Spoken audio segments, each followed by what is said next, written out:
ነጭ ሽንኩርት በየቀኑ መመገብ በሰውነታችሁ ውስጥ እንደ ተፈጥሯዊ መከላከያ ሰራዊት ሆኖ እንደሚሰራ ያውቃሉ? አዎ፣ የደም ግፊትን ከመቀነስ ጀምሮ የልብ ህመምን እስከ መከላከል ድረስ ነጭ ሽንኩርት ወደር የሌለው ፈውስ አለው። ነገር ግን አንድ አስደንጋጭ እውነታ ልንገራችሁ። ነጭ ሽንኩርትን በምትመገቡበት ጊዜ የምትሰሩት አንድ ትንሽዬ ስህተት ጥቅሙን ወደ መርዝነት ሊቀይረውና የጨጓራችሁን ግድግዳ ሊያቆስለው ይችላል።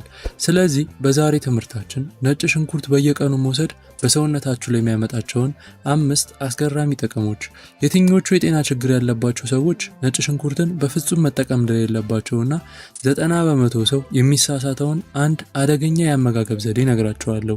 ይህንን ካላወቃችሁ ነጭ ሽንኩርት ለጤና ብላችሁ መመገባችሁ ከፍተኛ ዋጋ ሊያስከፍላችሁ ይችላል።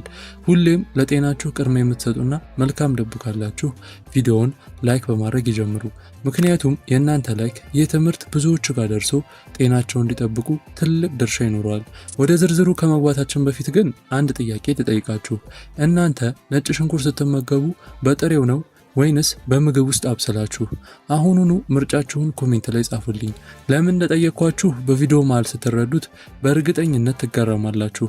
ምክንያቱም አንደኛው አጠቃቀም የነጭ ሽንኩርቱን የፈውስ ኃይል ሙሉ በሙሉ ሊያጠፋ። Okay, let's go.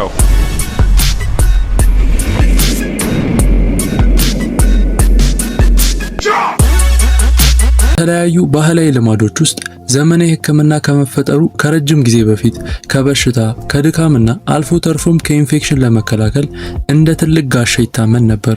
መዓዛው ብቻ የጥንካሬና የመከላከል ምልክት ተደርጎ ይታያል። ዛሬ ግን ነጭ ሽንኩርት በሁለት ጽንፎች ውስጥ ይታያል። አንዳንድ ሰዎች ከፍተኛ ጥቅም ለማግኘት በሚል በየቀኑ ጠዋት ጥሬውን ይውጣሉ። ሌሎች ደግሞ ከምግብ መፈጨት ምቾት ማጣት ጋር ተያይዞ ሙሉ በሙሉ ይርቁታል። ከሕክምና አንጻር ሲታይ ግን ነጭ ሽንኩርት ከምንመገባቸው ምግቦች ውስጥ እጅግ ከፍተኛ ስነ ህይወታዊ ንቁ ተጽዕኖ ካላቸው አንዱ ነው። አንዳንድ ሰዎች ጠንካራ የመከላከል አቅም፣ የተሻለ የደም ዝውውርና የላቀ ምግብ መፈጨት ይሰማቸዋል። ሌሎች ደግሞ ማቃጠል፣ የሆድ መነፋት፣ ራስ ማዞር ወይም መቆጥቆጥ ያጋጥማቸዋል። ይህም ነጭ ሽንኩርት ተፈጥሯዊና ጤናማ ተደርጎ ስለሚታሰብ ብዙዎችን ግራ ያጋባል። ዋነኛው ግንዛቤ ይህ ነው። ኃይለኛ ምግቦች በጥንቃቄ መያዝ ይፈልጋሉ። ነጭ ሽንኩርት በትክክለኛው መጠን ይፈውሳል፣ በተሳሳተ መጠን ግን ይቆጠቁጣል። ዋነኛው ችግር የዘመናችን አኗኗር የተፈጥሮ መከላከያ ስርዓታችንን ያዳክማል። ብዙ ሰዎች የኖሩት በእነዚህ ሁኔታዎች ውስጥ ነው። ስር የሰደደ የውስጥ መቆጣት ወይም ኢንፍላሜሽን፣ ተደጋጋሚ ኢንፌክሽኖች፣ ደካማ የደም ዝውውር፣ የምግብ መፈጨት ድክመትና ከውጥረት ጋር የተያያዘ የበሽታ መከላከል አቅም መቀነስ ናቸው። ነጭ ሽንኩርት በውስጡ በበሽታ መከላከል፣ በደም ፍሰት እንዲሁም በተህዋሲያን ሚዛን ላይ ከፍተኛ ተጽዕኖ ያላቸውን የሰልፈር ውህዶችን ይዟል። የምግብ መፈጨት አቅም እንዲሁም መጠኑ ተመጣጣኝ ሲሆን እነዚህ ውህዶች የሰውነትን መከላከያ ይደግፋሉ። ነገር ግን ከመጠን በላይ ሲወሰድ ወይም ጥሬውን በባዶ ሆድ ሲበላ ህብረ ህዋሳትን ይቆጠቁጣል፣ እንዲሁም ስሜታዊ የሆኑ ስርዓቶችን በጫና ይወጥራል። ለመጠበቅ የታሰበው ፈውስ አጠቃቀሙ ሲበዛ በዝምታ ጉዳት አድራሽ ሊሆን ይችላል። የነጭ ሽንኩርት እውነተኛ ጥቅሞችና ኃይሉን ስናይ የበሽታ መከላከል ስርዓትን ማጠናከርና የመከላከያ ድጋፍ። ነጭ ሽንኩርት ሲጨፈለቅ ወይም ሲከተፍ የሚፈጠር አሊሲን የተባለ የሰልፈር ውህድን ይዟል። በስነ ህይወታዊ መንገድ አሊሲን የበሽታ መከላከል ሴሎችን እንቅስቃሴን ያፋጥናል፣ እንዲሁም ሰውነት ባክቴሪያዎችን፣ ቫይረሶችን እንዲሁም የአካባቢ ጫናዎችን የመቋቋም አቅሙን እንዲያሳድግ ይረዳል። ነጭ ሽንኩርት ሁሉንም ተህዋሲያንን አይገድልም፣ ነገር ግን ሰውነት ለመከላከል ሁልጊዜም ዝግጁ እንዲሆን በማድረግ አደጋዎችንና በብቃት እንዲመክት ይረዳዋል። ይበልጥ ተጠቃሚ የሚሆኑት በተደጋጋሚ ጉንፋን የሚያጋጥማቸው፣ ስር የሰደደ ውጥረት ያለባቸው ሰዎች እንዲሁም የመከላከል አቅማቸው የደከመ ግለሰቦች ናቸው። ይህ ውጤት የሚገኘው ቀስ በቀስ በቋሚነትና በመጠነኛ አጠቃቀም ነው። የልብ ጤናና የደም ዝውውር ድጋፍ። ነጭ ሽንኩርት የደም ቧንቧዎችን በማዝናናትና የደም ቅንጣቶች ወይም ፕላትሌቶች እንዳይጣበቁ በማድረግ የደም ዝውውርን ያሻሽላል። ይህም ጤናማ የደም ግፊት እንዲኖር ይረዳል፣ እንዲሁም በልብ ላይ የሚፈጠር ጫናን ይቀንሳል። በተጨማሪም በደም ቧንቧዎች ላይ የሚፈጠርን ኦክሲዴቲቭ ጫናን በመቀነስ ኮሌስትሮልን ለማስተካከል ይረዳል። እነዚህ ጥቅሞች ቅድመ መከላከል ላይ ያተኮሩ እንዲሁም የረጅም ጊዜ ውጤቶች ናቸው። የውስጥ መቆጣጠርና የሴሎች ጥበቃ፣ ስር የሰደደ የውስጥ መቆጣት ለመገጣጠሚያ ህመም፣ ለደካማና ለሜታቦሊዝም ጫና መንስኤ ነው። በነጭ ሽንኩርት ውስጥ ያሉ የሰልፈር ውህዶች የብግነት ምልክቶችን በመቀነስ በመላው ሰውነት ውስጥ የሚከሰት መጠነኛ መቆጣትን ለማረጋጋት ይረዳሉ። ይህ ሂደት የህብረ ህዋሳትን ጥንካሬ የሚደግፍ እንጂ እንደ ፈጣን ህመም ማስታገሻ የሚሰራ አይደለም። የምግብ መፈጨትና የአንጀት ተህዋሲያን ሚዛን። ነጭ ሽንኩርት ጎጂ ተህዋሲያንን በመገደብ ጠቃሚ የአንጀት ባክቴሪያዎች እንዲራቡ በማገዝ የአንጀትን ጤናን ይደግፋል። ጠንካራ የምግብ መፈጨት ስርዓት ላላቸው ሰዎች ይህ የአንጀት ሚዛንና የበሽታ መከላከል ምልክቶችን ያሻሽላል። የበሰለ ነጭ ሽንኩርት ከጥሬው ይልቅ ለምግብ መፈጨት ረጋ ያለና ደጋፊ ነው። የሜታቦሊዝምና የደም ስኳር ድጋፍ። ነጭ ሽንኩርት በሜታቦሊዝም ኢንዛይሞች ላይ ተጽዕኖ በማድረግ የኢንሱሊን ስሜታዊነትን ያሻሽላል፣ እንዲሁም የደም ስኳርን ለማስተካከል ይረዳል። ይህ ውጤት መጠነኛ ቢሆንም ለረጅም ጊዜ የሜታቦሊዝም ሚዛን ጠቃሚ ነው። የመርዝ ማስወገጃና የጉበት ኢንዛይሞች ድጋፍ። በነጭ ሽንኩርት ውስጥ ያሉ የሰልፈር ውህዶች የጉበት መርዝን ማስወገጃ መንገዶችን ይደግፋሉ። ይህም ሰውነት ቆሻሻዎችን እንዲሁም መርዛማ ነገሮችን በብቃት እንዲያስወግድ ይረዳል።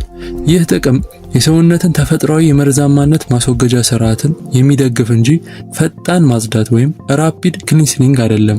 የአጠቃቀም መመሪያዎችን ስናይ ነጭ ሽንኩርት በተሻለ ሁኔታ የሚሰራው ሲጨፈለቅ፣ ጥቂት ደቂቃ ሲቆይ እንዲሁም በረግታ ሲበስል እንዲሁም መጠኑ ሲጠበቅ ነው።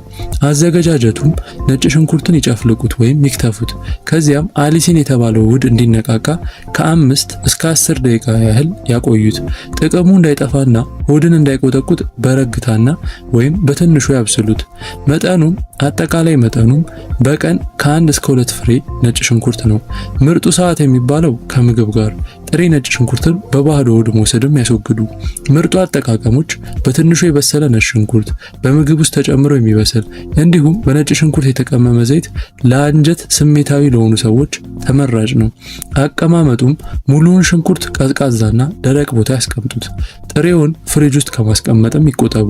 አጠቃቀሙን በቀስታ ይጀምሩ፣ በጥቂት መጠንም ይጀምሩ። መጠኑን ቀስ በቀስ ይጨምሩ።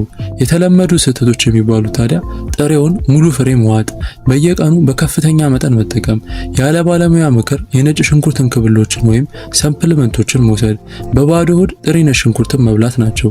ነጭ ሽንኩርት ጤናን የሚደግፈው እንደ ቅመምና መድኃኒት ሲታይ እንጂ ሰውነትን ለመፈተን በኃይል ሲወሰድ አይደለም። የስጋቶቹንና የጎንዮሽ ጉዳቶችን ስናይ የጨጓራ መቆጥቆጥና የማቃጠል ስሜት። ጥሬ ነጭ ሽንኩርት የጨጓራን ግድግዳ ሊቆጠቁጥ ይችላል።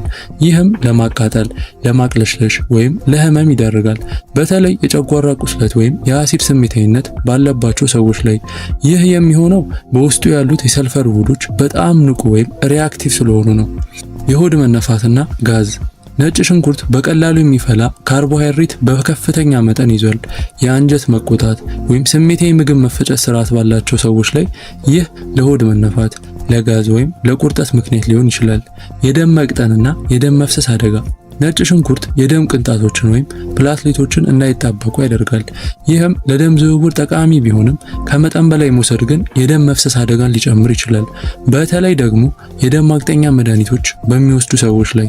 ዝቅተኛ የደም ግፊትና ራስ ማዞር።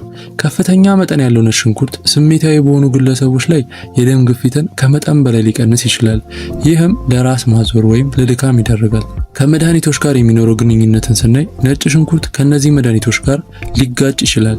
የደም ማቅጠኛዎች፣ የደም ግፊት መድኃኒቶችና የስኳር መድኃኒቶች።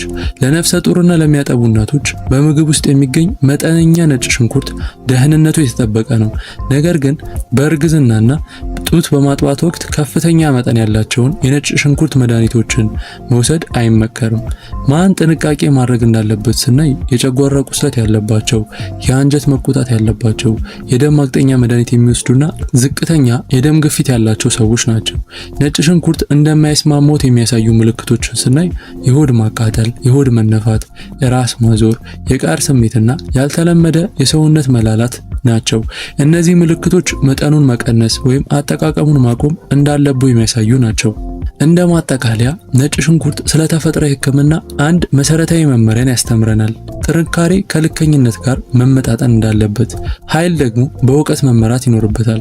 በትክክል ሲጠቀሙበት ነጭ ሽንኩርት የመከላከል አቅምን ያጠነክራል፣ ልብን ይጠብቃል፣ እንዲሁም ለረጅም ጊዜ ጤና ድጋፍን ይሰጣል። አጠቃቀሙ ሲዛባ ግን የምግብ መፈጨትን ይረብሻል፣ እንዲሁም ሚዛንን ያዛባል። ነጭ ሽንኩርትን በብልህነት ይጠቀሙ፣ በረግታም ያብስሉት። የሰውነትዎ ምልክቶችንም ያክብሩ። እውነተኛ ጤና የሚመጣው በኃይለኛ አጠቃቀም ሳይሆን የተፈጥሮን ኃይል ከሰውነትዎ ጋር በተስማማ ሁኔታ በመጠቀም ነው። Okay, let's go.